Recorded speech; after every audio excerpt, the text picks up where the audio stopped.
Welcome back to What the Fertility Season 4. Today we have Kira with us, as some of you may know as the Fertility Mama on Instagram. Kira, we are so excited to have you with us today. Thank you. Yes, I'm so excited to be here. I think you and Amanda are amazing. And I think like what you're doing for the community and how you're putting yourself out there, like you're just helping so many more women than you probably even know. So I think it's so courageous. I love it. Thank you. Well, same goes right back to you. And I think both of us kind of got into this space from our own journey and our own walk through like how difficult it was to have our family. So I think listeners would love to hear, I guess, the personal part of your journey and then how that kind of evolved into the fertility mama. Yeah, absolutely. So yeah, I think that none of us really imagine ourselves like going through infertility. And so, like you said, it just makes such a profound impact on us. And it's like just life-changing, really. And so for me, when my husband and we got married pretty young. I was 25 and he was 27. And so I don't know about you, but I went off birth control like once I got married. I was on it forever. Like I was on it since I was like in my early teen, like 14 or 15. I feel like I hear that so often, and like I was so unique because it would make me so sick that I never was able to take birth control. And now being in this space, I'm like, thank God. Yes, exactly. And it's like, everything you read, like it says like there's no like scientific evidence that it messes with anything. But I think just like logically, you just feel like it can't be that great to be on it for like Right. 10 years, you That'd be know? like, yeah, like taking Tylenol for 10 years. I mean, anything. Yeah, like anything that you're putting in Yeah. your body. I totally agree. So I feel like so I went off birth control when we got married without the intention of like getting pregnant soon, but just wanted to be off of it. And then we started trying when I was 27. And then of course, like at the beginning, it's fun. Like I remember so I'm one of four. I should probably start with that too at some point, put this in there. So I was born in Ireland and I'm one of four, and like very close with my family. We moved over here when I was 5. And so like all our extended family is there. So Wow. I feel like we've just always been really close. Like we're all like about a year apart. And that just plays into my family building story a lot because I always wanted 4 kids. I really wanted to emulate that. And so I remember we were actually like right when we were starting to try, we were going back to Ireland and I was like, oh my God, imagine if we conceived there, like we can come up with a cool name or like whatever, you know? That is so like us. We were The in the fantasy, Sahara yeah. Desert for our honeymoon, and my husband's like, "What if we named her the Sahara?" Like, you just Oh think it's my gonna God, I love happen, like in that. these like Yes. magical times. Exactly. Like and then you talk to everyone and like that's the old you miss. Like you miss that like carefree like dreamer Yeah. around it, which is like so hard. But so then of course like the first year it didn't work and then we like around me my sisters my one of my sisters had a child already, but she was starting to experience secondary infertility.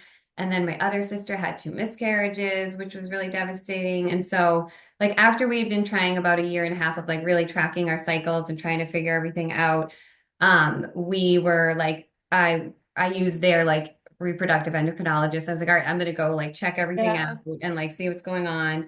And we were diagnosed with unexplained infertility, The which is worst. like, I know it's such a like it's like a gift, and then it's like not because you like want to have answers, but you're like Yeah. happy there's technically nothing wrong, but it's like so Yeah. confusing because you're like, Because why then is you feel like there's nothing to do. You're just like, what do Yes, I do? exactly, exactly. So we started with Clomid and we did that for like 6 months and that didn't work. And I just remember, the perspective of where the journey takes you. Like I remember just like how nervous we were to do Clomid alone because of like the chances of Isn't twins that funny? increasing like 5 to 10%. And at the beginning you're like, oh my God, I don't know if I want twins. And then by the end, you're like, please give me like triplets or whatever. Like you're just like, Yeah, I'll take all the babies. for sure. So, so then we like, we did Clomid and then we did 4 rounds of IUI, which again, this was also, I feel like such a vulnerable experience. Like I wasn't telling anybody at work. I was a jewelry buyer at work and I just remember like going in after like doing an IUI procedure that morning and like just having small talk with like the girl at work, my coworker, just being like, wow, she has no idea like what Like I this went is the through this biggest, morning. yeah, And that's like, interesting. it's just so it's just strange. And it also, I think, just gives you that like empathy and perspective of like, you just don't know what other people are going through, which I think is a gift it gives us in that sense. But it's like, so then we did 4 IUIs and those didn't work. And then, so as I mentioned earlier, I was born in Ireland, so we were raised Irish Catholic. And so like doing IVF is considered wrong in that religion, which is Yeah, so sad and ridiculous. But and so I think just in the back of my mind, I think I was raised to think it was wrong. And honestly, I hadn't thought about it much because I was never like presented with that right, position yet that I was right. in. And so then we were at the crossroads of like deciding if we should do IVF or not. And I remember at that time, like my husband and I would go on like long walks every morning before work, which was really a nice thing that we did. Like we got up with our dog and took an hour walk every morning.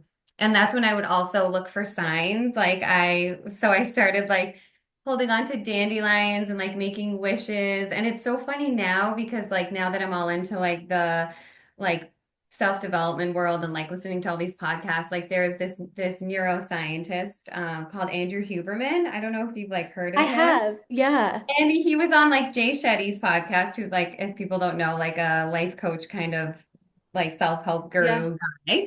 But he was talking about like signs and how you can actually like train your brain to release dopamine with signs. And like, I don't know, when I heard that, I was like, oh my God, I was doing that like unconsciously through my journey of like picking a dandelion and like just getting that burst of hope every time. And I just kind of love that. So I feel like if anyone's listening and like a lot of my clients will have different signs of like numbers or songs or rainbows or like a flower, like flowers or I I'm feel like like, I saw that you had a sign. Do you have so a I'm sign? laughing so hard because like 3 minutes before we jumped on, you'll see it tomorrow. I just posted a reel about signs and Oh, it was one of our last podcast guests and she does like manifestation coaching more so and it's exactly what you just said of like you're not manifesting a baby, but you're just manifesting joy and happiness and this makes sense with dopamine. Yeah, mine was a caterpillar and what's so weird is I didn't see it with my daughter, but I saw it with my now daughter, my oh second my daughter, which is God. so crazy. Like my husband and I both saw a caterpillar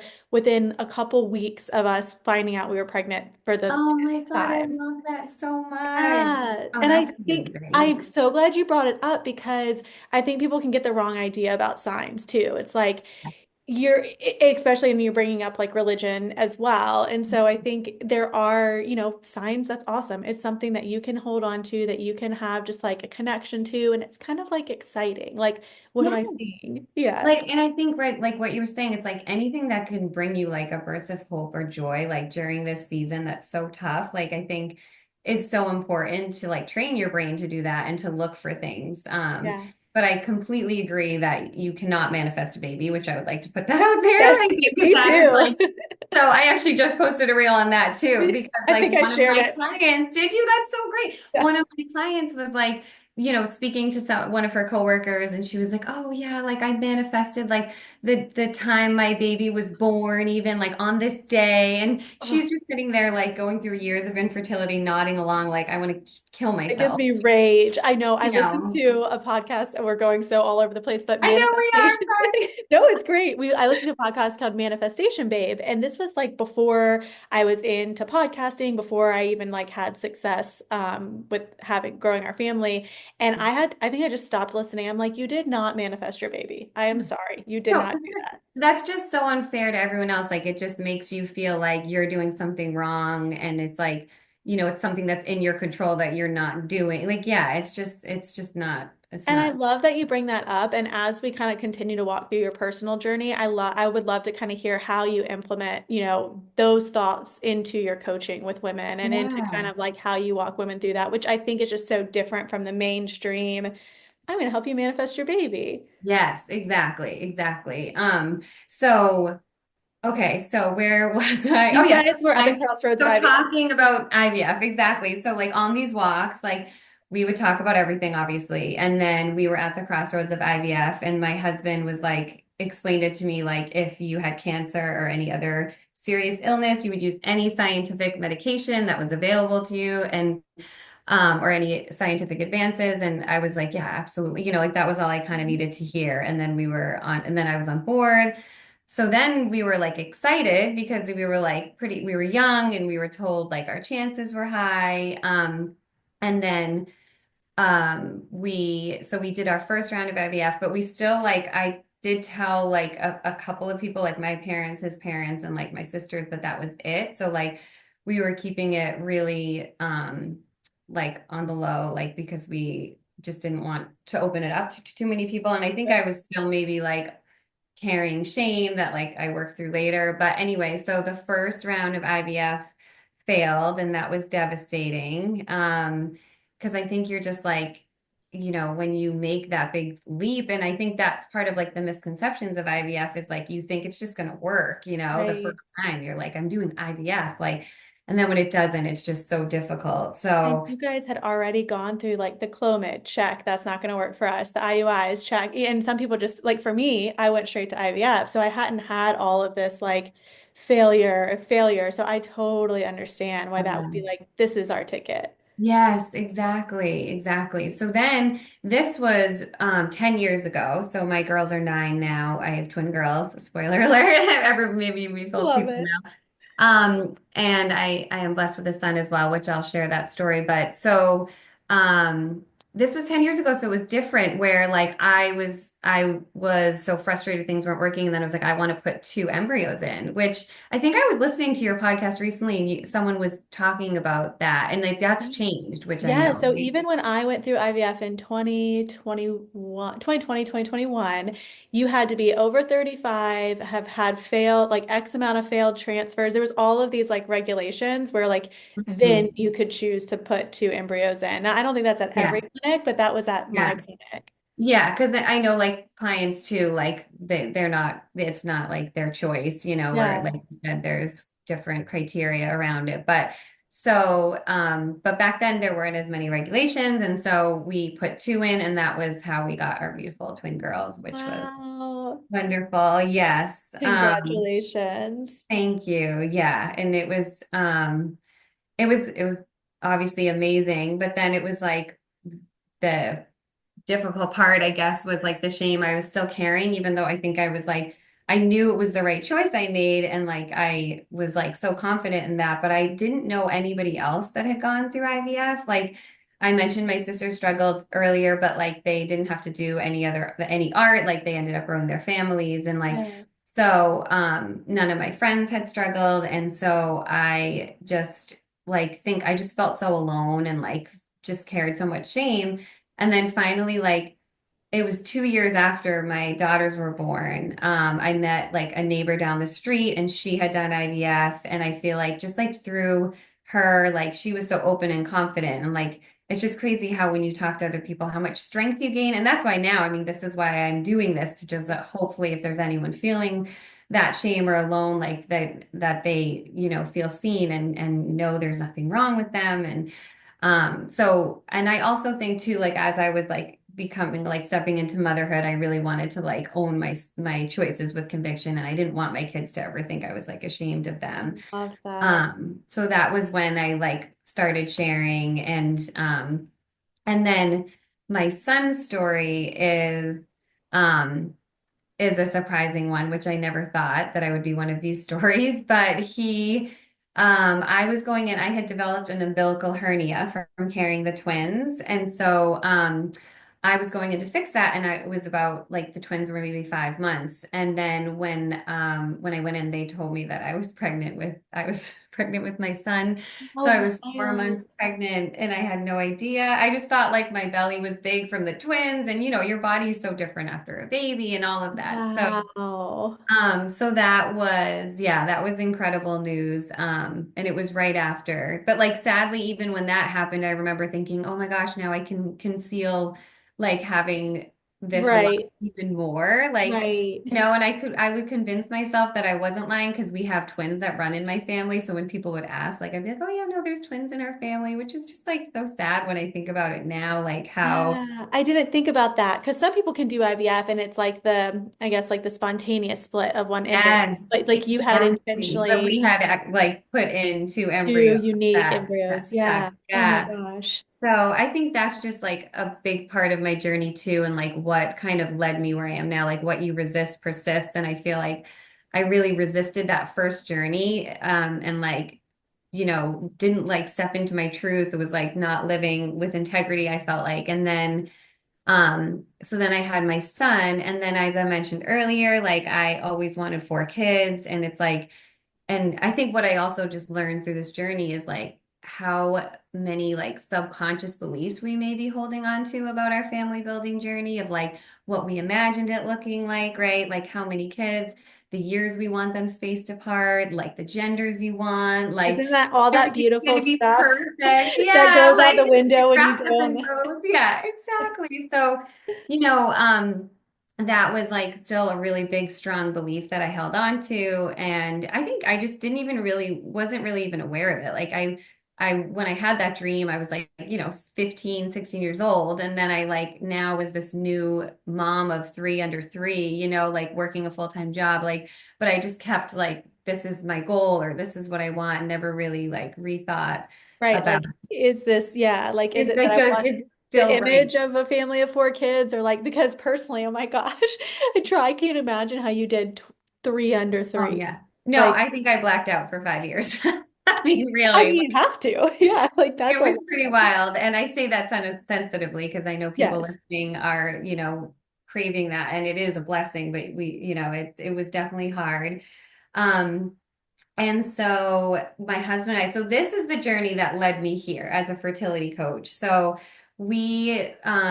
like as I mentioned earlier, we were so aligned on the first time. We were like closer than ever, which was beautiful. And then this time around, I also thought like I had cured my infertility because I was unexplained and like I had this surprise pregnancy. So I was like, okay, like this is gonna work, which I Now that my definitely body's been pregnant, I'm just gonna know what to do. Yeah. I kind of had a similar exactly. thought process myself, and it Yeah, wasn't the same. yeah. Yeah. And it was, and so finally, once I like after battling with my husband over and over, he was like I broke him down. He's like, fine, we can try, but I'm not doing like any art. Like, so Yes. this was where I really got very intense about like my diet and like really had a difficult time. Like I was empowered in some ways, but not. Like I did get some great books, which I like will share with my clients, like the Take Charge of Your Fertility by Tony Wester. I don't know if you've heard of I that. have heard of it. I haven't read it. Yeah, it's huge. Like I have it behind here. It's like this big hefty book, but it's really informative and so helpful to like understand your body, like the four menstrual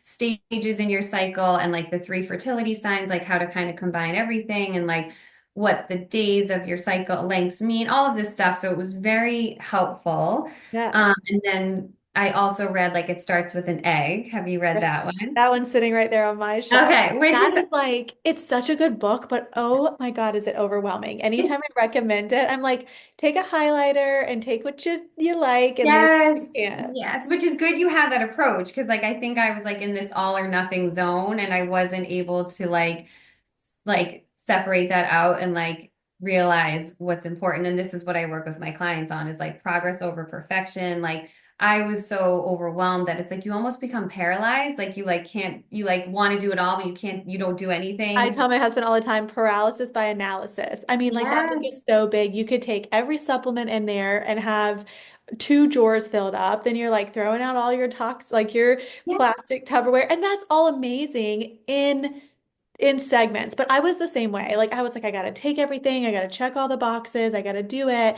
And you get paralyzed of just like going through the motions, but then you're not really even understanding what you're doing. yes. And it's so much added pressure on yourself, right? It just like really eats away at like your self-worth and you just feel so inadequate and like you're just like it really like it's really difficult. And I also became like orthorexic. Have you heard of that term?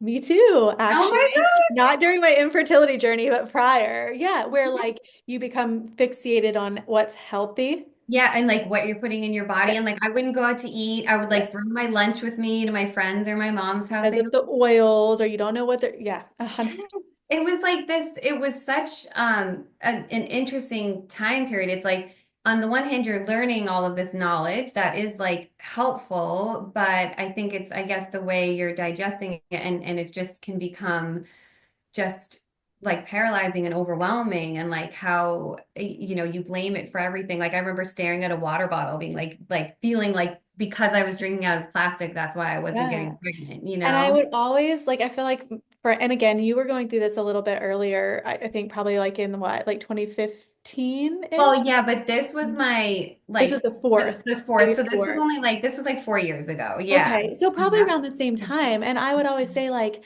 this is so bad, but I'm like, how are like drug addicts having babies? Like, if they have this body that is like not being like having all the supplements and having all like the diet and the food, I know they're drinking out of water bottles. I'd always try to kind of bring myself back to earth, saying, like, I know not Yes. every single person is doing all of these things. Exactly. And that's what's so hard about this journey too, is just the comparison aspect in general, right? Because it's like, and you see like other people getting like what they want for free and so easily, and then it's just like so difficult for people with infertility. So, and it's like in your face, it's just really hard to juggle all of that.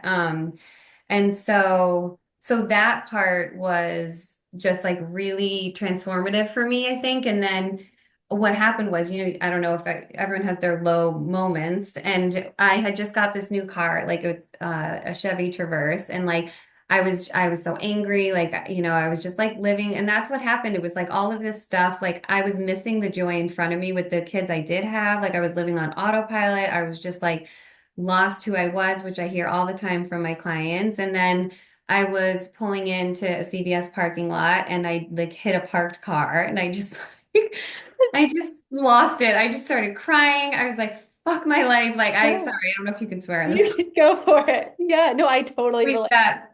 But I was just like, I need to make a change. And so like that day I actually like was like, I need to find a fertility coach because this was like 4 years ago where it is like definitely newer, but like I don't think I would have even thought of it 10 years ago, the first time, Wow. Yeah.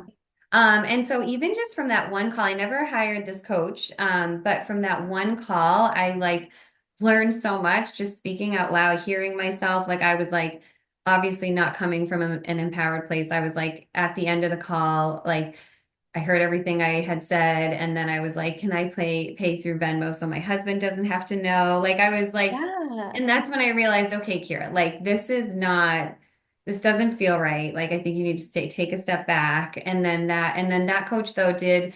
Her name was Stephanie Roth. She became a bit of a mentor at the time, and like told me that she went to the school I ended up going to for coaching. So at the time, I was also like exploring like self-development and I like learned about like life coaching actually through Mel Robbins. Like I didn't know that was like a Yeah. career or Yeah. profession. And so then I went to the Institute of Integrative Nutrition, Oh my like gosh, we are so why aligned. did you go there? Yes. Stop it. So weird. So I can't remember, it must have been still when I was going through infertility. So I had signed up for the original courses, like I enrolled. The it's IIN, right? IIN. Yeah. Yeah. So I did the whole thing and then I think like I had just become pregnant and it was like, oh, I'm done. And like it was just too much. So I didn't actually go through the schooling, but I have two friends that did it. That's how I found it. And to be like health coaching, right? Yes. It's so that's Yeah. how I have like so fertility coaching like doesn't have any regulations. And I was on another podcast, Baby or Bust with Dr. Laura Shaheen. You might know her like I through the fertility do. world. Yeah. Wonderful. And she had me on to kind of talk about fertility coaching, which was cool. And one of the things we talk about is there really aren't like regulations about fertility, a fertility coach. Like there are some schools, I think, like specific to it. But I found through my own journey, like going to the health coaching school, like, so Joshua Rosenthal is the owner Yep. and his philosophy is like primary foods and secondary foods. And like the secondary foods are everything that you eat and put in your body, like what we were talking about earlier, like trying to eat really healthy. But just because you eat super healthy doesn't mean that you're like balanced overall. And then the primary foods are like your relationship, your career, your spirituality, and your movement. So like through that course, I took it for a year. It was such a self-growth, like resolve period for me, like self-discovery. And like that was when I learned about like all these modalities like breath work and journaling and gratitude and like how to bring in joy and like that was when I learned how to like identify my values and all these like limiting beliefs I wasn't aware of. You know, like it's like, oh, Yeah. I wish everyone had this school. Like you need to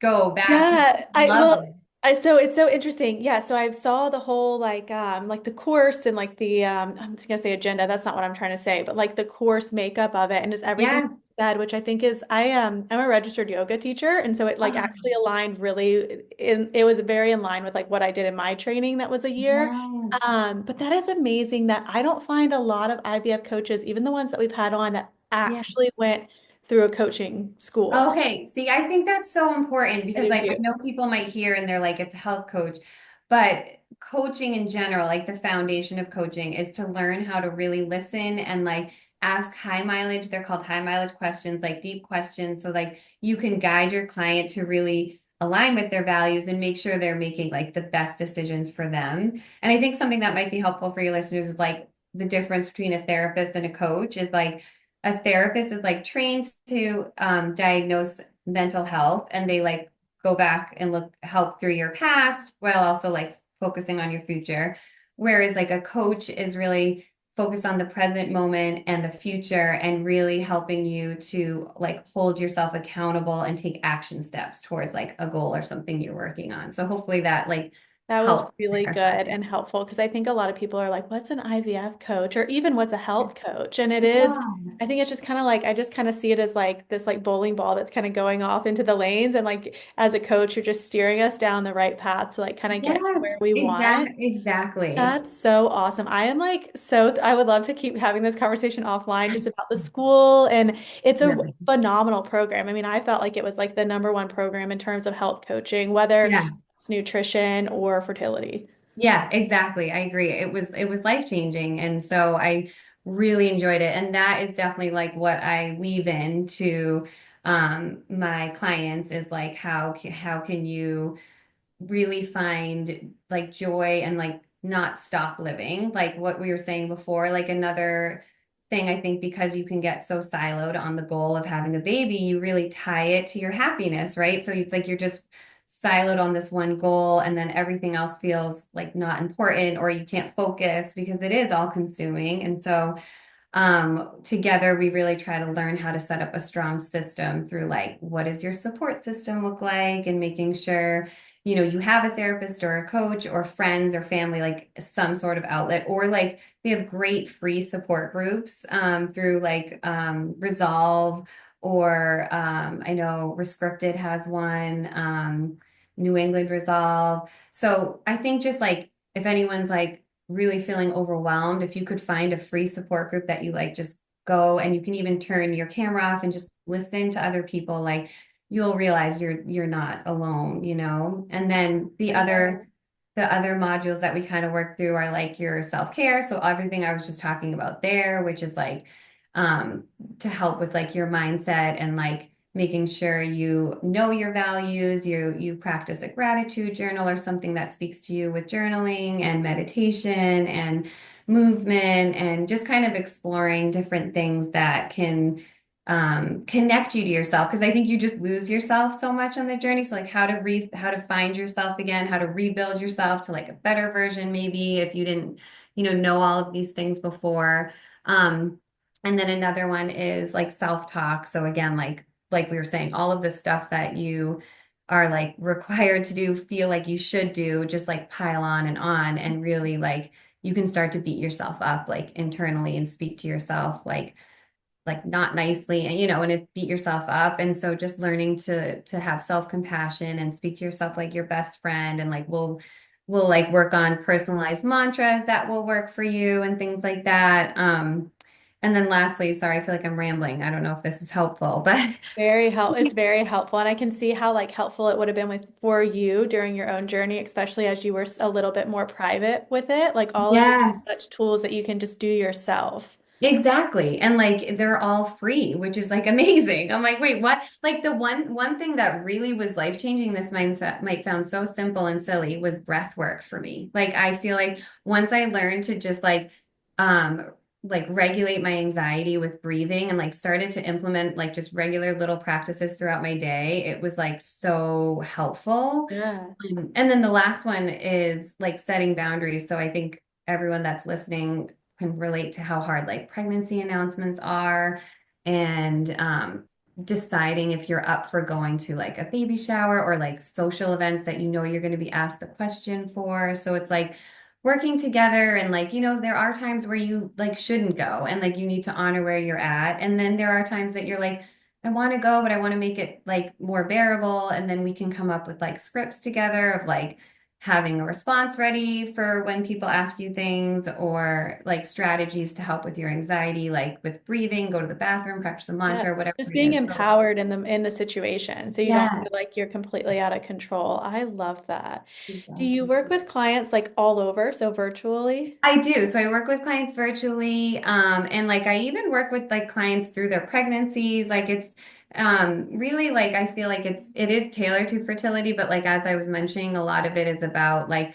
learning about yourself and like managing anxiety and kind of like finding happiness now and all of that. So yes, I work virtually with everybody. That's awesome. I was Mhm. going to say just being pregnant now and like being pregnant after loss, like all Yeah. of this stuff is still so helpful during the 9 to 10 months of trying to bring your baby here. And so, yeah, I think that's such a wonderful resource. And it's great that listeners know that you do it during infertility, if they're kind of in the middle of infertility, like I Yeah. had a couple years where I felt like I was on the other side, and then all of a sudden I started having miscarriages again. So I think all of that is so great. Okay, so on Instagram, it is the fertility mama, and it's beautiful. Yeah. There's no dots, there's no underscore. It's just the I fertility. don't even know. I remember when we were like, when I was first starting, I've been coaching for 3 years now. My husband threw out that name and I was like, that's super cute. And It like, it is. was It's available. super great. And you're so Funny. active on it and you provide all of these resources.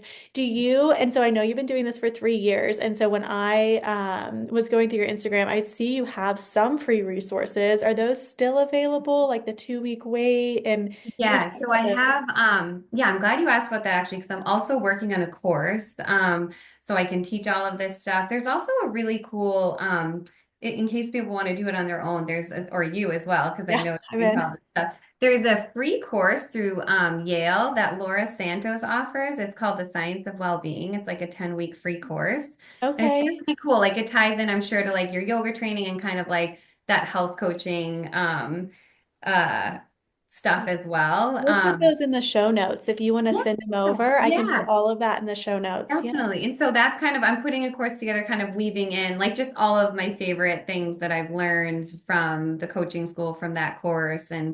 Um, and so that will hopefully be out in like maybe a month or so. So everyone like stay tuned for that and I'll promote it on Instagram and all that. But on my website, if you go, there's a free self-care challenge and that has like information about things we talked about, meditation, breathing, and personality tests, things like that. And then there's a 14-day journal intended for the 2 week wait, which can be used any day, really. Like Yeah. just kind of while we wait. It's called the While We Wait Challenge. And there's an IVF survival guide that's free if people want to download that. And like an 8 steps to take control of your fertility of just some basic things that I wish I knew when I was trying to conceive. Those are wonderful resources. So I'll make sure I put all of those in the show notes. And it might be a touchy subject, but where are you at in your fertility journey? So you Yeah, have your no, kiddos. I'm glad you asked. Yeah, I know. I don't even know where I stopped. Sorry, I started No, going on a you tangent you about did. coaching, but Yeah, I mean, you really didn't stop. I mean, I know that you have 3 kids, not four. So yeah, I know yeah. that you're still in So this window of, exactly. And so like that, I think, well, what I think instead of birthing a fourth child, it was like birthing this new career. So like I did that coaching school for a year.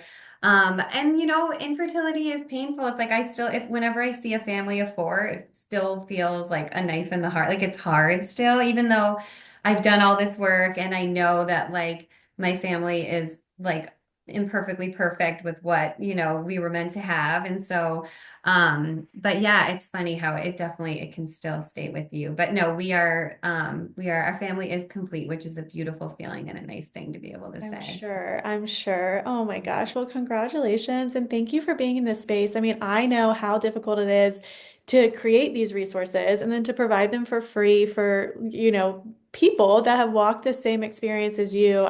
I know, like you said at the beginning, it just changes you and you have like a whole different passion and like purpose for your life and you're clearly living that out. Is there And you too, like for you to vote like every Saturday morning at 9 a.m., I'm like, you're amazing. Yeah, well, for those of you that don't know, we missed our episode this morning. That's okay. We're here at 1 p.m., We're so it here. worked We're out. Yeah. flexible. We're flexible infertils. Yeah. That's right. But yeah, no, I mean, I think anybody that's listening, they're obviously trying to grow their family, whether they've just had a couple months of not being successful or they're like 5, 6, 7 years in and they're still not having success. I mean, when I had my first miscarriage, I was a totally different person after that. And Easy that for stands you. true 6 years later of just like I am not the same woman I was before. And I am like grateful for that. Like I am so grateful. And I think you could probably say the same of where our infertility journey like brought us. I mean, meeting people like you today and like meeting all of our guests and community, it's honestly a really big gift. And I think we both are Yeah, probably thankful for that. absolutely. I love the way you phrase that. I feel the exact same way. Well, is there anything else you want listeners to know about, how to contact you or anything, I guess, if they're just still trying to grow their family? Any Yeah. last words of I advice? think I just want to honor where everyone's at, like wherever you're at on your journey. Like it's, I think something to remind yourself of is I think sometimes people can like feel like it's something they should be able to push through. And like the mental health impact has been compared to somebody diagnosed with cancer, which sounds so it's like I just want you to know, like, if you're having a tough time, like your feelings are valid and like the emotions that accompany infertility are like very complicated and it's hard for other people to understand it. So I just think my message would be that if you need support to please like reach out and get it in whatever form that looks like and just to know that you're not alone. I love that. Well, thank you so much for being on with us today. Of course, thanks for having me.